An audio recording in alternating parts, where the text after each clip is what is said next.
கர்த்தர் சொன்னாரு, மலையே விலகினாலும் பர்வதங்கள் நிலை பெயர்ந்தாலும் என்னுடைய கிருபை உன்னை விட்டு விலகாமலும் என் சமாதானத்தின் உடன்படிக்கை என்றென்றைக்கும் நிலை பெயராமலும் இருக்கும் என்று கர்த்தர் சொல்கிறார். இந்த பட்டயத்தின் வல்லமை எப்படி பரவுதுன்னா, 4 திசைகளிலும் அந்த சுடரொளி பட்டயம் அடிக்கிறனால ஏதேன் தோட்டத்துக்கு பின்பக்கம் முன்பக்கம் வலது இடது எல்லா பக்கம் அந்த ஒளி. ஆகவே தோட்டத்திற்குள்ள அல்ல, அந்த ஒளியின் எல்லைக்குள்ளே ஒருவனும் நுழைய முடியாது. கரங்களை தட்டி கர்த்தருக்கு நன்றி சொல்லுவோம். ஆமென்.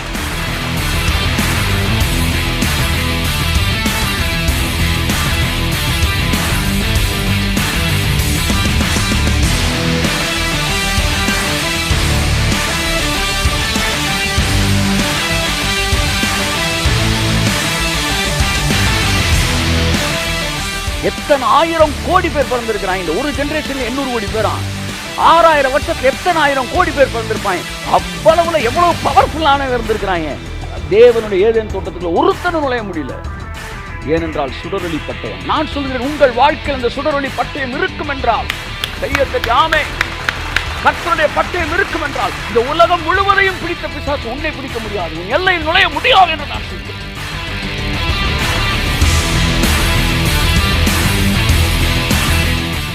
Price God. இயேசு கிறிஸ்துவின் நாமத்தினாலே இந்த மாலை நேர பைபிள் ஸ்டடிக்கு வந்திருக்கிற உங்கள் ஒவ்வொருவரையும் நான் வாழ்த்தி வரவேற்கிறேன். என் அன்புக்குரியவர்களே, கர்த்தர் நல்லவர், அவர் கிருபை என்றும் உள்ளது. ஹல்லேலூயா. கிருபையானது எதை பேசுகிறது என்றால், கர்த்தர் நல்லவர் என்று சொல்லுகிறது. ஆனால் நியாயப்பிரமாணம் சில நேரங்களிலே கர்த்தரை எதிர்மறையானவரை போல காட்டுகிறது. பாவங்களை குறித்தும் இந்த உலகத்திலே பாவத்துக்கான கரையம் இயேசு கிறிஸ்து கொடுத்ததை மறந்து போய் மறுபடியும் பாவங்களை குறித்தும் வியாதிகளை குறித்தும் சாபங்களை குறித்தும் பேசுகிறவர்கள் கர்த்தரை நல்லவர்களாக காட்டுகிறதில்லை. அவர்கள் தேவனை குறித்த பொய்யான படத்தை தவறாக காட்டுகிறார்கள், அறியாமல் காட்டுகிறார்கள். ஆனால் வேதம் தெளிவாய் சொல்கிறது, கர்த்தர் நல்லவர், அவர் கிருபை இன்றைக்கு நாளை மட்டுமல்ல என்றும் உள்ளது. கரங்களை தட்டி கர்த்தருக்கு நன்றி சொல்லுவோம். ஆமென். கர்த்தருடைய கிருபை மலைகள் விலகினாலும் பர்வதங்கள் நிலை பெயர்ந்தாலும் இது எல்லாமே மாறினா கூட நான் உன் மேலே வச்ச கிருபை மாறாது மகனே, மாறாது மகளே என்று சொல்லுகிறார். ஒருவேளை நினைச்சிருக்கலாம் கர்த்தர் எங்களை கைவிட்டார். இல்லவே இல்லை, கர்த்தர் ஒன்று ஒரு நாளும் கைவிடலை. அவருடைய கிருபை என்னைக்கும் மாறவே மாறாது. என்னைக்காச்சும் உங்கள் மேலே வச்சிருக்க கிருபை மாறிடுச்சோ, ஒருவேளை என்னுடைய வாழ்க்கையில் அவர் கிருபை விலகிருச்சோ அப்படின்னு உங்களுக்கு ஏதாச்சும் ஒரு சந்தேகம் வந்தா, உங்கள் ஊரில் ஏதாச்சும் ஒரு மலை இருக்குதான்னு பாருங்கள். அந்த மலை இருக்குதான்னு முதல்ல தெரிஞ்சுக்காங்க. அப்படி மலை இருக்கிறது தெரிஞ்சால் அந்த மலையை போய் பாருங்கள். அந்த மலை அந்த இடத்த விட்டு நகன்றிருக்கான்னு பாருங்கள். இல்லையே, நான் பிறக்கிறதுக்கு முன்னாடி இந்த மலை இங்கே தான் இருந்துச்சு, நான் பிறந்து இத்தனை வருஷம் ஆச்சு, இன்னும் இந்த மலை இங்கே தான் இருக்குது. அடுத்து எப்போல்லாம் சந்தேகம் வருது அந்த மலையை போய் பாருங்கள், அந்த மலை நகன்றிருக்கான்னு பாருங்கள். அது நகன்றிருக்காது. கர்த்தர் சொன்னார், மலையே விலகினாலும் பர்வதங்கள் நிலை பெயர்ந்தாலும் என்னுடைய கிருபை உன்னை விட்டு விலகாமலும் என் சமாதானத்தின் உடன்படிக்கை என்றென்றைக்கும் நிலை பெயராமலும் இருக்கும் என்று கர்த்தர் சொல்கிறார். ஆகவே மலையே விலகினாலும் நான் விலக மாட்டேன்னு சொல்கிற தேவன் மலையே விலகாமல் நிற்கும் போது அவர் எப்படி தம்முடைய கிருபை உன்னை விட்டு விலக்குவார்? ஆகவே தேவனுடைய கிருபை உங்கள் மீது இருக்கிறது என்பதை நீங்கள் மறந்து போகாதிருங்கள். அது எப்போதும் இருக்கிறது. ஒருவேளை நீங்கள் வியாதிப்பட்டிருக்கலாம், பலவீனப்பட்டிருக்கலாம், அதனால் கர்த்தர் உங்களை கைவிட்டுட்டாரோ அப்படின்னு நீங்கள் நினைக்க வேண்டிய அவசியம் இல்லை. ஒருவேளை தேவன் என் மேல் அன்பு இல்லையோ அதனால தான் அனுமதிச்சிட்டாரோ? இல்லவே இல்லை அன்புக்குரியவர்களே, அவர் உங்களை நேசித்து கொண்டே தான் இருக்கிறார். வேதம் சொல்கிறது, முடிவு பரியந்தம் அவர் மாறாத அன்பு வைத்திருக்கிறாராம். நீங்கள் உங்கள் வாழ்க்கையில் என்னைக்கு முடிவு வேணும்னு நினச்சி முடிவுக்குள்ளே போகிறீங்களோ அது வரைக்கும் உங்களை அழைத்தப்ப என்ன அன்பு இருக்கோ அந்த அன்பு மாறாமல் உங்கள் மேலே வச்சிருக்கிறார். ஹல்லேலூயா. கடைசி வரை தன்னுடைய அன்பை உங்கள் மீது மாறாமல் வைத்திருக்கிற தேவன். ஸோ ஆகவே பலவீனமோ வியாதியோ தேவன் உங்கள் மேலே வச்சிருக்கிற அன்பை இதை வச்சு நீங்கள் கணக்கிடவே கூடாது. பைபிளில் நான் ஏற்கனவே பேசியிருக்கிறேன். லாசர் என்பவன் வியாதிப்பட்டு இருந்தான். சாதாரண வியாதி அல்ல, வியாதிப்பட்டு மரணத்திற்கு சமீபமாக இருந்தான். அப்போ அவர்கிட்ட என்ன சொல்கிறாங்கன்னா, நீர் நேசிக்கிறவன் வியாதிப்பட்டு இருக்கிறான்றாங்க. அப்போ இதுலேருந்து என்ன தெரியுதுன்னா, நீங்கள் வியாதிப்பட்டனால கடவுளோட நேசம் உங்கள் மேலே இல்லைன்னு அர்த்தம் கிடையாது. கடவுள் உங்களை நேசிச்சுக்கிட்டு தான் இருக்கார். பாருங்கள், அவர் வரும்போது அவன் இறந்துருந்தான். அப்போ கர்த்தர், ஆமாப்பா அவன் அன்பை விட்டு வெளியே போயிட்டான், அதனால தான் பாரு இவ்வளோ பிரச்சனைக்கு நேரம் வந்திருக்கு அப்போலாம் அவர் சொல்லவே இல்லை. பாருங்கள், அவர் அழுகிறார். அப்போ அவர் அழுகிறத இவங்கெல்லாம் பார்த்துட்டு, இவர் இவனை எவ்வளவு நேசிச்சிருக்கிறாரு, இவ்வளவு நேசித்தவர் ஏன் இவனை சாகாமல் பிழைக்க வச்சிருக்கலாமே அப்படின்னு யோசிக்கிறாங்க. அப்புறம் கர்த்தர் என்ன சொல்கிறாரு, நான் நேசிச்சேன்றத அவன்கிட்ட வியாதி வந்தனால என் நேசம் இல்லைன்னு நீ நினச்சிடாத. என் நேசம் அவனை வியாதியிலிருந்து உயிரோடு கூட அவனை ஆரோக்கியமாக எழுப்பக்கூடியது. நான் ஒருத்தனை நேசிச்சிட்டேன்னா அவன் கல்லறைக்குள்ளே போனால் கூட அவனை உயிரோடு நான் எடுப்பேன் என்று சொல்லி தேவன் தன்னுடைய அன்பை நிரூபித்தார். என் அன்புக்குரியவர்களே, தேவனுடைய அன்பு மாறாதது, தேவனுடைய அன்பு என்ன செய்யாதது, மறையாதது. ஸோ இந்த சூழ்நிலைகள் எல்லாம் மாறிடும், ஆனால் அன்பு மாறாது. அப்போ கர்த்தர் உங்கள் மேலே ஒரு அன்பு வச்சுருக்காருன்னா, இப்படி ஒரு விஷயம், ஒரு எதிர்மறையான சூழ்நிலை வந்துருச்சு, ஏதோ ஒன்று பார்க்குறீங்க, எதிர்மறையான இந்த சென்ஸ் வந்து நீங்கள் ஒரு காய்ச்சல் வந்துருச்சு, ஒரு தலைவலி வந்துருச்சுன்னா கடவுள் என்ன நேசிக்கணும்னு நினைக்காதீங்க. இப்போ கொஞ்சம் நேரத்தில் இந்த காய்ச்சல் தான் மாறப்போகுது, கை தட்டுங்க உதவருக்கு, இந்த தலைவலி தான் மாறப்போகுது. ஆனால் கர்த்தருடைய அன்பு ஒரு நாள் மாறாததாக இருக்கிறது. ஆகவே நீங்கள் வியாதியிலேருந்து அன்பை பார்க்கக்கூடாது, அன்புலேருந்து வியாதியை பார்க்கணும். கையை தட்டுங்க உதவருக்கு, ஆமேன், ஹல்லேலூயா. வியாதியிலேருந்து அன்பை பார்க்க, வியாதியை வச்சு அன்பு இருக்கா, அது போயிடுச்சா அப்படின்னு பார்க்கக்கூடாது. அன்புலேருந்து வியாதி போயிடுச்சா அப்படின்னு நீங்கள் பார்க்கணும். அன்பு மாறாததாக இருக்கிறது. ஆகவே அன்புக்குரியவர்களே, இது போன்ற சூழ்நிலையில் ஒன்றை மட்டும் நீங்கள் மறந்துடவே கூடாது, கர்த்தர் உங்கள் மேலே வச்சிருக்கிற அன்பு எப்போவுமே நிறைவாக இருக்குது. ஹல்லேலூயா. அதனால் நம்ம நல்ல ஒரு இடத்துல இருக்கிறோம், நம்ம நல்லா தான் கர்த்தர் பாதுகாத்துக்கிட்டு இருக்காரு. நமக்கு எதிராக எவ்வளவு, அதாவது ஒரு வசனம் இன்றைக்கி காலையில் கர்த்தர் சொன்னார், உனக்கு எதிராக உருவாக்கப்படும் எந்த ஆயுதமும் அது வாய்க்காதே போகும். இந்த வார்த்தையை நான் உங்களுக்கு மறுபடியும் நான் சொல்லுகிறேன். இந்த நாளிலே புதிய வல்லமையோடு இந்த வார்த்தை உங்கள் இடத்தில் புறப்பட்டு வருகிறது. கர்த்தருடைய ஆவியான இந்த செய்தியை கேட்டுக்கொண்டிருக்க ஒவ்வொருவரையும் பார்த்து சொல்லுகிறார், உனக்கு விரோதமாய் உருவாக்கப்படுகிற ஆயுதம் எதுவாக இருந்தாலும் அது வாய்க்காது, அது பவர்லெஸ் ஆயிரும். அது வந்து கொள்ளை நோயாக இருக்கட்டும், அந்த வியாதி, அல்லது வந்து தரித்திரமாக இருக்கும், பஞ்சமாக இருக்கட்டும், பசியாக இருக்கும், எதுனாலும் இந்த உலகத்தில் புறப்பட்டு அப்படியே உன்னை நோக்கி வரலாம். ஆனால் உன் எல்லைக்குள்ளே வரும்போது செயல்படாமல் போய்விடும். உனக்கு எதிராக உருவாக்கப்படுகிற எந்த ஆயுதமும் உருவாக்கப்படுகிற இடத்திலே வாய்க்காமல் போகும். கரங்களை தட்டி கர்த்தருக்கு நன்றி சொல்லுவோம். ஆமென், ஆமென். அன்புக்குரியவர்களே, ஆகவே இந்த நாட்களிலே பரிசுத்த ஆவியானவர் உங்களுக்கு உதவி செய்து உங்கள் மனதிலே தேவனோடு வந்து தேவனை குறித்த உண்மையான ஒரு படத்தை, தேவன் உங்கள் மீது வைத்திருக்கிற அந்த உண்மையான அன்பை அறிந்து கொள்ளத்தக்கதாக உங்கள் கண்களை திறப்பாராக. அந்த உணர்வு தான் உங்களை தைரியமாக எழுப்பும், உங்கள் விசுவாசத்தை விஸ்வரூபம் எடுக்க வைக்கும். பூரண அன்பு பயத்தை புறம்பே தள்ளும். உங்களுடைய பயமெல்லாம் கடவுளை நீங்கள் அறிய அறிய, கடவுளுடைய அன்பை புரிய புரிய விலகி போயிரும் பாருங்க. பயம் விலகின பிறகு அங்கே பலவீனத்துக்கு எதுவுமே இடமே இல்லை. இன்னும் கொஞ்சம் நேரம்தான், நீ உற்று விசாரித்தாயானால் அவன் அங்கே இருப்பதில்லை. இந்த எதிர்மறையான இந்த கொள்ளை நோய்கள்லாம் அங்கங்கே பாருங்கள், பல இடங்கள்லேருந்து மறைஞ்சிக்கிட்டு இருக்கு. நீங்கள் பார்க்குற அந்த கொள்ளை நோய்கள் எல்லாம் இன்னும் கொஞ்சம் நேரம்தான், நீ உற்று விசாரித்தது அங்கே இருக்காது. ஒரு காலத்தில் பெரியம்மையோ தட்டம்மையோ ஏதோ ஒரு வியாதி, அந்த வியாதி வந்து நிறைய பேர் செத்துக்கிட்டு இருந்தாங்க பாருங்கள். அவர்களை காப்பாற்றவே முடியலை. அநேக சிறியவர்களுக்கு பெரியவர்களுக்கெல்லாம் வந்துக்கிட்டு இருந்துச்சு. அப்போ திடீரென்று அதற்கான வந்து தடுப்பூசியை கண்டுபிடித்தார்கள். கண்டுபிடிச்ச உடனே எல்லாருக்கும் வர்றதுக்கு முன்னாடியே போட்டாங்க. அதாவது வியாதியில் சுகமாகிறது வந்த பிறகு தானே சுகமாகணும்.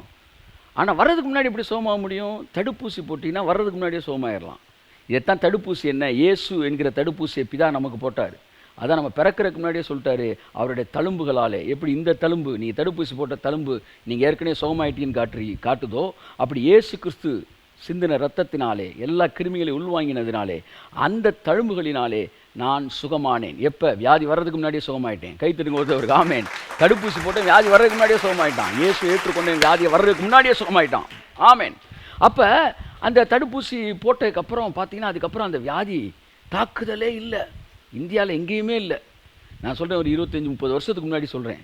அப்போ இந்திய அரசாங்கத்தில் ஒரு அறிவிப்பே கொடுத்தாங்க, எவனாச்சும் இந்த வியாதியில் இருக்கிறவனை யாராச்சும் ஒருத்தர் இருக்கிறத நீங்கள் கண்டுபிடிச்சி கொடுத்தீங்கன்னா அரசாங்கம் 10,000 ரூபா தரும். அந்த நாளைக்கு 10,000 ரூபா, நான் வந்து இன்றைக்கி வந்து 10 லட்ச ரூபாய்னு வச்சுக்காங்களேன், 10,000 ரூபா சன்மானம் கொடுக்கப்படும். நான் எங்கே தேடி பார்த்தாலும் இந்த வியாதியின் தாக்கம் இல்லை.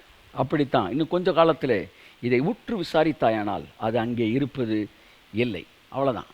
இது எப்படி நடக்குது, ஏன் நடக்குது, அதெல்லாம் தெரியாது. ஆனால் தேவன் சொன்னது நடக்கும். ஒரு ஜெராக்ஸ் மிஷின்கிட்ட போய் ஜெராக்ஸ் கொடுக்குறீங்க, ஒரு காப்பி எடுத்து கொடுக்குது. அது எப்படி நடக்குது, எப்படி எடுத்து கொடுக்குது, ஏன் எடுத்து கொடுக்குதுன்னு மிஷினை பிரித்து நீங்கள் உட்காந்து படிக்க ஆரம்பிச்சிங்கன்னா, ஜெராக்ஸ் எடுக்க வந்து நீங்கள் 6 மாதம் கழிச்சு நான் வீட்டுக்கு போவீங்க, அல்லது ஒரு 2 மாதமாச்சும் ஆகி போயிடும் ஜெராக்ஸ் மிஷினை கம்ப்ளீட்டாக படிக்கிறதுக்கு.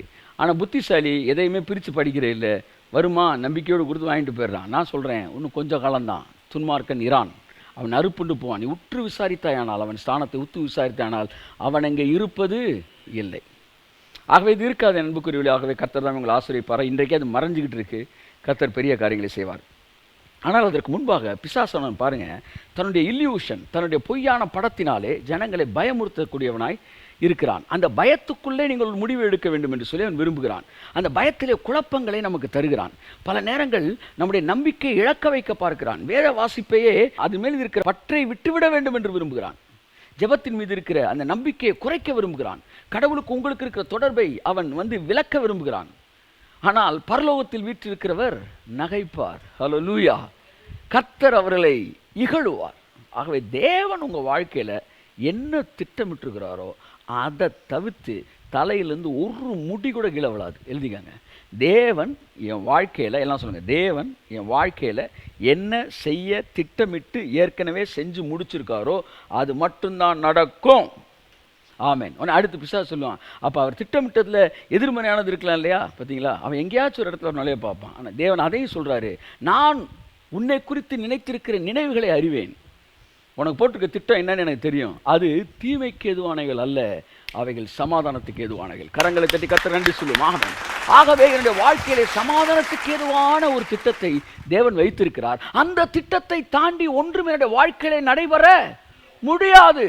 ஏனென்றால் தேவனுடைய திட்டத்துக்குள் இருக்கிறேன், தேவனுடைய வல்லமைக்குள் இருக்கிறேன். ஆகவே அன்புக்குரியவர்களே, எந்த அளவு தேவனையும் தேவனுடைய ஞானத்தையும் தேவனுடைய திட்டத்தையும் தேவனுடைய வல்லமையை நீங்கள் அறிந்து கொள்கிறீர்களோ அந்த அளவு உங்கள் வாழ்க்கையிலே தைரியமும், அந்த அளவு உங்கள் வாழ்க்கையில இயற்கைக்கு அப்பாற்பட்ட வல்லமை வெளிப்படுவதையும், நீங்கள் மாத்திரம் இந்த பூமியிலே சுடர்களைப் போல பிரகாசிப்பதையும் இந்த உலகத்தில் இருக்கிற ஜனங்கள் காண்பார்கள்.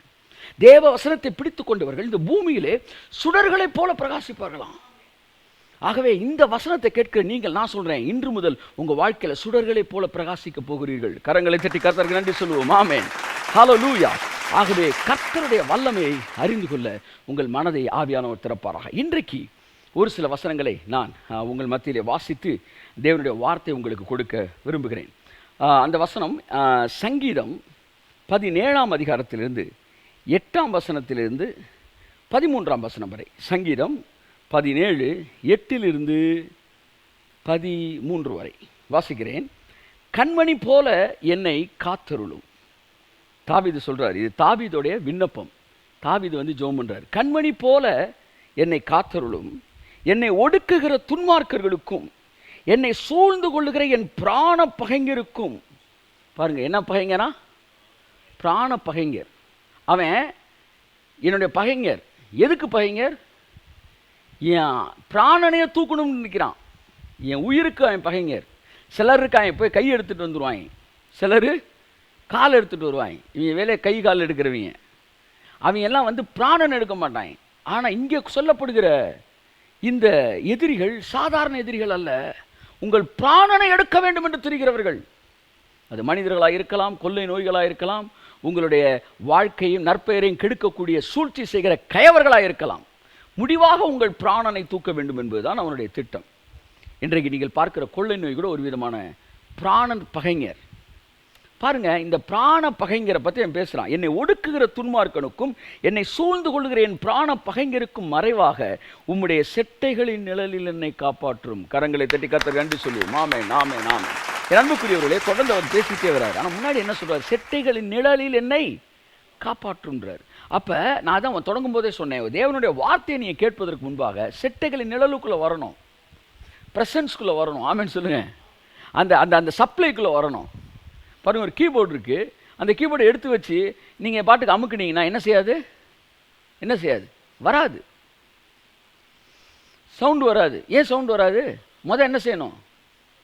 பிளக்கை சொருகி எலிமினேட்டரை நீங்கள் இது பண்ணி சொருகணும். அப்போ சப்ளை வரணும். சப்ளை வந்ததுக்கு அப்புறம் தான் என்ன வரும்? மியூசிக் வரும். அப்படித்தான் நீங்கள் முதல் சப்ளைக்குள்ளே வரணும். கை தட்டுக்கு வருது. ஆமே நாமே நாமே எடுத்தோன்னே பைபிள் எடுத்து கிங்கினி நீங்கள் வாசிடக்கூடாது, அது சவுண்டு வராது. இப்போ சப்ளை வேணும். இவன் சொல்கிறான் பாருங்க, பிராண பகைஞருக்கும் உம்முடைய செட்டைகளின் கீழே என்னை காப்பாற்றும். உங்கள் ப்ரெசன்ஸ்குள்ளே நான் வர விரும்புகிறேன் ஆண்டவரே அப்படின்றான். சொல்லிட்டு அடுத்து சொல்கிறான், அவர்கள் நினந்துண்ணி இருக்கிறார்கள், அவர்கள் வாயினில் வீம்பு பேசுகிறார்கள், நாங்கள் செல்லும் பாதைகளில் இப்பொழுது எங்களை வளைத்து கொண்டார்கள். சுற்றி என்ன செஞ்சுட்டாங்க? எங்களை அரெஸ்ட் பண்ணிட்டாங்க. எங்களால் ஒரு வேலையும் செய்ய முடியல, ஒன்றும் பண்ண முடியல. உங்களை எதெல்லாம் அரெஸ்ட் பண்ணுதோ அதெல்லாம் எதிரி தான். உங்களை சுற்றி நிற்கிற எல்லாமே என்ன தான்? எதிரி தான். அது பணப்பிரச்சனையாக இருக்கலாம் சார், ஒரு ஸ்டெப் எடுத்து வைக்க முடியல சார், சுற்றி அரெஸ்ட் பண்ணிடு சார் அப்படின்னா அது ஒரு எதிரி. அல்லது வியாதியாக இருக்கலாம். சில நேரம் ஒரு காய்ச்சல் வந்துடும், தலைவலி வந்துடும். சிலருக்கு சில எனக்கெல்லாம் சில நாட்களில் அந்த நாட்களில் திடீர்னு ஒரு இப்போ டைஃபாய்டு வந்துருக்குன்னு வச்சுக்காங்களேன், அந்த டைம் பைபிள் வாசிக்க முன்னாடி ஜெபம் பண்ண ஒன்றுமே பண்ண முடியாது. ஒரு நாள் யோசித்தேன், எப்படி அந்த காலத்தில் வந்து எனக்கு இதெல்லாம் கர்த்தர் தான் கொடுக்குறாரு அப்படின்னு சொல்லி வச்சுருந்தாங்க. அப்போ கர்த்தர் கொடுக்குறாருன்னா ஏன் ஜெபம் பண்ண விட மாட்டேங்குது? கர்த்தர் கொடுத்தா ஜெபிக்கிறதுக்கு நல்லா ஜெபம் பண்ண, அதாவது உங்களுக்கு ஃபீவர் இருக்குது, நல்ல ஆவியில் நின்று ஜெபம் பண்ணுறீங்க, ஆனால் மற்ற வேலை எதுவும் பார்க்க முடியல, தூங்குறீங்க அப்படின்னா கர்த்தர் கொடுத்தா சொன்னால் ஜெபம் பண்ண முடியல, பைபிள் வாசிக்க முடியல, எந்த விதத்திலும் என்னுடைய ஒரு பாருங்கள், ஒரு 10 நாள் காய்ச்சல் இருந்துட்டு எந்திரிக்கும் போது 10 நாளைக்கு முன்னாடி இந்த விசுவாசம் போச்சு. ஏன்னா இடையில 10 நாள் நான் என்ன செய்யலை, கடவுளோட உறவே வைக்கலை. அப்போ இந்த 10 நாள் வியாதி என் ஆவிக்குரிய வாழ்க்கையில் அழிக்க தான் செஞ்சிருக்கே ஒழிய என் ஆவிக்குரிய வாழ்க்கையில் தூக்கி விடலை. ஆகவே தான் சொல்லுகிறேன், தேவன் வியாதியின் மூலமாக ஒன்றை கற்றுக் கொடுக்கிறவர் அல்ல. அது ஒன்று அரெஸ்ட் பண்ணும், பண பிரச்சனை ஒன்று அரெஸ்ட் பண்ணும், வியாதி ஒன்று அரெஸ்ட் பண்ணும், உன் எதிரிகள் ஒன்று அரெஸ்ட் பண்ணுவார்கள். அப்போ இப்போ தாவீது சொல்றாரு, நாங்கள் செல்லும் பாதைகளில் இப்பொழுது எங்களை வளைத்து கொண்டார்கள், எங்களை தரையிலே தள்ளும்படி அவர்கள் கண்கள் எங்களை நோக்கி கொண்டிருக்கிறது. இப்படிலாம் சூழ்நிலை இருக்கலாம். எதுக்கு சார் எதிரி எவ்வளோ எக்ஸ்பிளைன் பண்ணணும்? எதிரியை காட்டணும் போத, அப்புறம் தான் ஹீரோ காட்டணும். இப்பேற்பட்ட ஆளை தூக்குனா அவர் எப்பேற்பட்ட ஆளா இருப்பார் அப்படி பேசணும். என் அன்புக்குரியவர்களே பாருங்கள், பைபிளில் எல்லாத்தையும் எக்ஸ்பிளைன் பண்ணுறாரு தாவீது. எங்களை தரையில் தள்ளுற அளவுக்கு நோக்கி. இப்போ இன்றைக்கி உங்களை சுற்றி பார்த்தீங்கன்னா எதிர்மறையான ஒரு சூழ்நிலை நீங்கள் பார்க்குறீங்க. கொள்ளை நோய் பரவி இருக்கிறதை பார்க்கிறீர்கள். நாளுக்கு நாள் வியாதியோட எண்ணிக்கை கூடி இருக்கிறதெல்லாம் கூட நீங்கள் கேட்குறீங்க. ஆனால் இப்போ குறைய ஆரம்பிச்சிருக்கு இயேசு நாமத்தில், நிறையா மாறுது. அப்போ எதிர்மறையான காரியங்கள், நீங்கள் வெளியில் போய் உங்கள் வாழ்க்கைக்கான எந்த காரியத்தை செய்ய முடியாத மாதிரி ஒரு அரெஸ்டாக இருக்குது. இது வந்து கவர்மெண்ட் உங்கள் மேலே அரெஸ்ட் பண்ணல, வியாதி தான் அரெஸ்ட் பண்ணுது. இப்பேற்பட்ட ஒரு சூழ்நிலையில் பீறுகிறதற்கு ஆவலுள்ள சிங்கத்திற்கும் மறைவிடங்களில் பதிவிருக்கிற பாலசிங்கத்துக்கும் ஒப்பாய் இருக்கிறார்கள். என் சத்துருக்கள் சிங்கம் என்னைக்காச்சும் வந்து கையை மட்டும் கடிச்சிட்டு போமா, காலை மட்டும் கடிச்சிட்டு போமா, நேராக எங்கே தான் வைக்கும்? குறவலையில் தான் வாய வைக்கும், ஒரே கடி. அப்போ சிங்கம் எப்படி இருக்கும் யோசிங்க. இப்போ இந்த இடத்துல வந்து தாவீது யாரை சொல்கிறான்னா, சிங்கத்தையே பேசலை, சிங்கம் மாதிரி ஆட்கள், சிங்கம் மாதிரி பிரச்சனை, என்னை அரெஸ்ட் பண்ண பையனை கொலை செய்ய நினைக்கிற எதிர்மறையான பிசாசின் தந்திரங்கள், திட்டங்கள், மறைவான கண்ணிகள், ரீபா காமா லா ஷாந்துனா எல்லாத்தையும் தூக்குறாரு கர்த்தர். கரங்களை தட்டி கத்தரண்டி சொல்லுவோம் ஆமென். ஒன்றும் இருக்காது. ஆமென். இது எல்லாத்தையும் சொல்றாரு. இதற்கெல்லாம் ஒப்பா இருக்கிறார்கள். கர்த்தாவே, இப்போதான் நான் மேட்ருக்கு வரேன், நீர் எழுந்திருந்து அவனுக்கு எதிரிட்டு அவனை மடங்கடியும். கர்த்தாவே, என் ஆத்துமாவை துன்மார்க்கனுடைய கைக்கு உம்முடைய பட்டயத்தினால் தப்புவியும். கையை தட்டுங்க ஒருத்தவருக்கு. ஆமென், ஹல்லேலூயா. உம்முடைய பட்டயத்தினால். இப்போதான் இவ்வளோ நேரம் எதிரியை பற்றி பேசிட்டு, வியாதியை பற்றி கேட்டிருப்பீங்க, எதிரியை பற்றி கேட்டிருப்பீங்க, பிரச்சனையை பற்றி கேட்டிருப்பீங்க, பொருளாதாரத்தை பற்றி கேட்டிருப்பீங்க. கடைசி நீங்கள் கேட்க வேண்டிய விஷயம் இருக்குது. எல்லாத்தையும் சொன்னதோடு விடலை. உங்களுக்கும் தாவீதுக்கு வித்தியாசம். நீங்கள் 12 வசனத்தோடு நிப்பாட்டிடுவீங்க. அவன் 13க்கு வரான். அங்கே தான் தாவீது நிற்கிறான். அவன் சொல்கிறான், உம்முடைய பட்டயத்தினால் என்னை தப்புவியும். தாவீதுக்கு எதிரியை குறித்த அறிவு இருந்தது, ஆனால் அதை விட கர்த்தருடைய பட்டயத்தை குறித்த அறிவு அதிகமாக இருந்தது. கரங்களை தட்டி கர்த்தருக்கு நன்றி சொல்லுவோம். Praise God. மறுபடியும் சொல்கிறேன், தாவீதுக்கு எதிரியை குறித்த அறிவை விட கர்த்தருடைய பட்டயத்தை குறித்த அறிவு, தேவனுடைய வல்லமையை குறித்த அறிவு அவனுக்கு தெளிவாக இருந்தது. சில நேரங்களில் எதிர்மறையான அறிவு உங்களுடைய அனுமதியை தாண்டி உங்கள் மூளைக்குள் கடந்து வரலாம். தவறல்ல, தவறல்ல. தேவனை பற்றிய, அதாவது எதிர்மறையான எண்ணங்கள், எதிர்மறையான காரியங்கள் உங்கள் இருதயத்தை வந்து சில நேரம் பயமுறுத்தலாம். தவறல்ல. ஆனால் அதை தாண்டி தேவனை பற்றியும் அவருடைய வல்லமையை பற்றியும் நமக்கு இந்த உலக அறிவு சில நேரம் வந்திருக்கலாம். அந்த அறிவை விட கர்த்தருடைய வல்லமையை பற்றிய அறிவு அதிகமாக உங்களை நிரப்பி இருக்கும் என்றால், அந்த அறிவு அதிகமாக இருக்கும் என்றால், நீங்கள் கேட்ட செய்தியில் உங்களை பயமுறுத்த முடியாது. கையை தட்டி கர்த்தருக்கு நன்றி சொல்லுவோம். இன்றைக்கு பிரச்சனை எதிர்மறையான செய்தியை கேட்கறதுனால மட்டும் கிடையாது. எதிர்மறையானதை கேட்கக்கூடாதுன்னு நம்ம சொல்கிறோம், கேட்காம இருக்கிற நல்லதுன்னு சொல்கிறோம். நல்லது. ஒருவேளை அது நீங்கள் தேவனை குறித்த அறிவில் வளர்ந்துருந்தீங்கன்னா அது உங்களை பயமுறுத்த முடியாது. இன்றைய பிரச்சனை தேவனை குறித்த அறிவில் வந்து நமக்கு குறைவாக இருக்கிறனால தான். தேவனை குறித்த அறிவு, தேவன் யார், கர்த்தரை எப்போதும் எனக்கு முன்பாக நான் வைத்திருக்கிறேன் என்கிற காரியங்கள். தாவீதுக்கு எதிரியை குறித்திருந்த அறிவை விட கர்த்தரின் பட்டயத்தை குறித்த அறிவு இருந்தது. எந்த மனுஷனுக்கு கடவுளை குறித்தும் கடவுளுடைய வல்லமையை குறித்த அறிவு அவனுக்கு இருக்குதோ அவனுக்கு உலக பிரகாரமான அறிவு பயமுறுத்த முடியாது. பாருங்க, இன்னைக்கு வந்து ஒரு காய்ச்சல் வந்துச்சு, சாதாரண காய்ச்சல்னே வச்சுக்காங்களேன். மனுஷனுக்கு என்ன வருது? பயம் வருது. ஒரு பயம் வருது. ஏன் ஏன் இந்த பயம் வருது? ஏனென்றால் இதற்கு எதிரான மருந்து பற்றி இன்னும் தெளிவான அறிவு இல்லை. மருந்தை பற்றி தெளிவான அறிவு வந்துருச்சுன்னா, வியாதியை பற்றி அறிவு வந்தாலும் அவன் அது பயமுறுத்தவே. கையை தட்டு ஒரு ஆமென். அப்ப என்றைக்கு மருந்தை குறித்த தெளிவான அறிவு உலகம் முழுவதும் ஜனங்களுக்கு வருகிறதோ, அப்போ வியாதியை குறித்த அறிவு இருந்தாலும் பயம் வராது.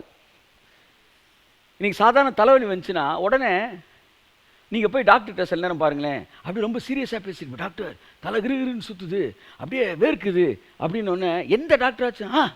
அப்படியா? அப்படி பார்த்துருக்கீங்களா? என்ன நான் அவ்வளோ சீரியஸாக பேசிக்கிட்டு இருக்கிறேன் ஆன்றீங்கன்னா என்ன அர்த்தம்னா, அவருக்கு உனக்கு வியாதியை பற்றி அறிவு இருக்குது, அவருக்கு மருந்தை பற்றி அறிவு இருக்குது. கையை தட்டு ஆமென். அதனால் அவர் என்ன செய்கிறதே இல்லை, பதறதில்லை. அப்போ சாதாரண நாட்கள் பயப்படுறாங்க, அறிவு உள்ளவர்கள் பயப்படுவதில்லை. அது ஒன்றும் பெரிய விஷயம் இல்லை அப்படின்ற உங்களுக்கு தெரியுது. அப்படித்தான் நீங்கள் தேவனை குறித்த அறிவில் நிரப்பப்பட இந்த உலகத்தை குறித்த அறிவு என்ன வந்தாலும் அது உங்களை பயமுறுத்தாது. அது எவ்வளோ பெரிய வியாதியாக இருந்தாலும் கொள்ளை நோய் உங்களுக்கு பயம் வராது. இப்போ நீங்கள் செய்ய வேண்டியது என்னென்னா, கர்த்தருடைய வல்லமையை குறித்த அறிவு உங்களுக்குள்ளே போகணும். அதனால தான் டெய்லி நம்ம பேசிக்கிட்டே இருக்கோம். அந்த வார்த்தை வர அவர்கள் தேவனுடைய வல்லமையை குறித்த அறிவு பெருக இந்த உலகத்தின் வியாதியை குறித்த பயம் போகிறது. பயம் போகும்போது வியாதியை போயிடுது. கை தட்டும்போது ஒரு ஆமென், பிரைஸ் காட், ஹல்லேலூயா. ஓகே. தாவீதுக்கு கர்த்தரின் பட்டயத்தை பற்றிய அறிவு இருந்ததினால், உம்முடைய பட்டயத்தினால் என்னை தப்புவியும் பேசினான். ஏன்னா அவனுக்கு பட்டயத்தை பற்றி அறிவு இருந்துச்சு. தேவனுடைய பட்டயம் எவ்வளவு வல்லமையானது என்பதை தாவீது மட்டுமல்ல, சபையும் புரிந்து கொள்ளக்கூடிய ஒரு முக்கியமான ஒரு பொறுப்பு சபைக்கு இருக்கிறது என்று நான் சொல்கிறேன். தேவனுடைய பட்டயத்தை பற்றி அறிவு தேவை. ஏன்னா அந்த பட்டயத்தை வச்சு தான் கர்த்தர் என்ன செய்கிறாரு, எதிரிகளை ஃபுல்லாக துரத்துறாரு. அப்போ தேவனுடைய பட்டயம் நீட்டப்படும் போது உங்களுக்கு முன்பாக இருக்கிற எல்லா பிரச்சனையும் விலகி ஓடும். கையை தட்டுங்க உதவுறது. ஆமென், பிரைஸ் காட். இப்போ பாருங்க, பைபிளில் பட்டயத்தை நிறையா பேர் பிடிச்சிருந்துருக்கிறாங்க. பட்டயம் இல்லாத ராஜாக்கள் இல்லை. பட்டயத்தை நிறையா பேர் யூஸ் பண்ணியிருக்கிறாங்க. பெரிய ஜாம்பவான்கள்லாம் இருந்திருக்கிறாங்க. பெரிய ஜாம்பவான்கள் பட்டயத்தை எடுத்தாங்கன்னா ரத்தம் படாமல் வச்சதே கிடையாது அப்படின்ற மாதிரி ஆள்லாம் இருக்கிறாங்க. அப்படி பெரிய ஜாம்பவான்கள் ஒரு ஆள் யார்? சவுலை பற்றி அவருடைய பரியல் சர்வீஸில் அவர் இறந்து போனப்போ தாவீது சொல்கிறான் பாருங்க, அவனால் முற்றிலும் பகைக்கப்பட்டவன், ஆனால் அவன் எதிரியோடைய அந்த பட்டயம் சுழற்ற பார்த்து அவனே சர்டிஃபிகேட் கொடுக்குறான்னா அந்த சவுல் எப்பேற்பட்ட ஒரு ஆளாக இருந்திருப்பான் பாருங்க. சும்மா கோலியாத்துக்கு பயந்துட்டானோன்னு அவனை சாதாரண நினச்சிடாங்க. கோலியாத்துக்கு பயந்து தவறு தான், ஆனால் மற்ற இடங்கள் அவன் பட்டயத்தை பயங்கரமாக சுழட்டியிருக்கிறான். 2 சாமுவேல் 1ஆம் அதிகாரம் 22ஆம் வசனத்தை வாசிக்கும்போது, 2 சாமுவேல் 1ஆம் அதிகாரம் 22ஆம் வசனம் நான் வாசிக்கிறேன். சவுலை பார்த்து அழுகிறாப்புல தாவீது அழுது சொல்றாரு, கொலையுண்டவர்களின் இரத்தத்தை குடியாமலும் பராக்கிரமசாலிகளின் நினத்தை உண்ணாமலும் யோனத்தானுடைய வில் பின்வாங்கினதில்லை, சவுலினுடைய பட்டயம் வெறுமையாய் திரும்பினதில்லை. சவுலோட பட்டயம் ஒரு நாளும் வெறுமையாய் திரும்பாதான். எடுத்தான்னா எதிரிகள் உயிரை வாங்கிட்டு தான் திரும்ப உள்ள வரும். எதிரி அவன் மவுத் ஆயிடுவான். பட்டயம் யார் வேணாலும் பிடிக்கலாம், ஆனால் பட்டயத்தை சுற்றுகிறவர்கள் திறமைசாலிகள் என்றால். ஒரு தடவை என் ஃப்ரெண்டு ஒருத்தன் பேஸ்கெட் பால் பிளேயரு, அவன் ஒரு தடவை என்ன விளையாட கூப்பிட்டான், வாடா விளையாடுவோம். எனக்கு பேஸ்கெட் பால் பெரிய இது இல்லை, வா நல்லா விளையாடுவோன்னா. சரி ஓகே விளையாடுவோன்ட்டு விளையாண்டா. நினைக்கிறேன் அப்போ 10th படிச்சுக்கிட்டு நினைக்கிறேன். அவன் பந்தை முத கையில் எடுத்தான் சார். அடுத்த ஒரு 20 நிமிஷத்துக்கு பந்து என் கைக்கே வரல. அப்படின்றான், எடுக்க போனால் இப்படின்றான், இப்படி கொண்டு போயிடுறான், அங்கே போனோன்னு இப்படின்றான், இப்படி கொண்டு போயிடுறான். நான் விரட்டிக்கிட்டே இருக்கேன். 10-15 நிமிஷம் ஆச்சு, பந்தை தொட்டு கூட பார்க்கல. கடைசியில் சொன்னேன், இதுக்கு எதுக்குற என்ன கூப்பிட்ட, நீயா விளையாண்டுக்க, வந்து என் கையில் வாழை அப்படின்னு. அவன் திறமசாலியை கையில் பந்து போச்சுன்னா பந்து என்ன செய்யாது, அடுத்தவன் கைக்கு வராது. அப்படித்தான் சவுலுடைய பட்டயம் உருவிட்டானா எதிரிகள் உயிரை வாங்கிட்டு தான். ஒரு சிறந்த கால்பந்தாட்ட வீரன் காலுக்கு பந்து கிடைச்சிருச்சுன்னா கோல் போஸ்ட்டுக்கு போயிட்டு தான் வரும். அப்படித்தான் சவுலோட பட்டயம் உருவிட்டானா அவன் என்ன காரியத்துக்கு வெளியே எடுத்தானோ அதை முடிக்காம விட மாட்டானா. அவன் பட்டயம் நீட்டப்பட்டால் எதற்காக நீட்டப்பட்டதோ அதை முடிக்காமல் திரும்பாது.